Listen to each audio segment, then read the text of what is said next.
महोदय, मैं प्रस्ताव करता हूं कि भारत के संविधान का संशोधन करने वाले विधेयक को पुनर्स्थापित करने की अनुमति दी जाए।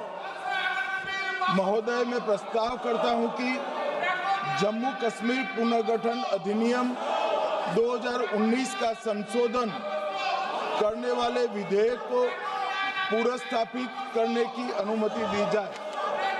महोदय, मैं प्रस्ताव करता हूं कि संघ राज्य क्षेत्र शासन अधिनियम 1963 का संशोधन करने वाले विधेयक को पुनर्स्थापित करने की मंजूरी दी जाए। अध्यक्ष महोदय, भारत का संविधान का जो मूलभूत ढांचा है वो ये कहता है कि कानून का राज होना चाहिए।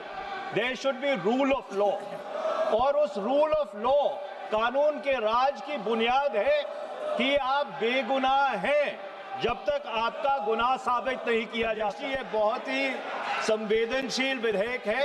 मेरे दो बिंदु सदस्य, आप नियम 72 के तहत विरोध कर रहे हैं।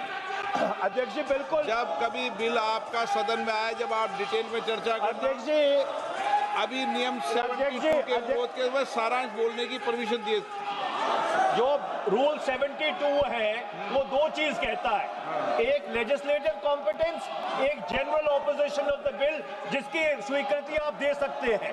और क्योंकि ये इतना संवेदनशील विधेयक है, मैं आपसे ये विनती करता हूं इसके ऊपर पूरी चर्चा कराई जाए। मेरे सिर्फ दो बिंदु हैं। इन तीनों विधेयकों का पुरजोर विरोध करता हूं और गृह मंत्री से मैं ये आग्रह करना चाहता हूं कि ये तीनों विधेयकों को वापस लिया जाए। I strongly oppose the bill, 130th Constitutional Amendment Bill, as well as the other two bills. I strongly. What is the emergent need of having such a bill? That means the introduction of the bill itself is lacking bona fides. The bill is lacking bona fides.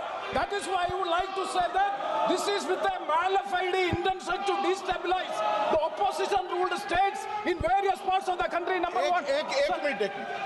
माननीय अध्यक्ष जी, प्रेमचंद्रन जी कह रहे हैं कि जल्दबाजी में लाया गया।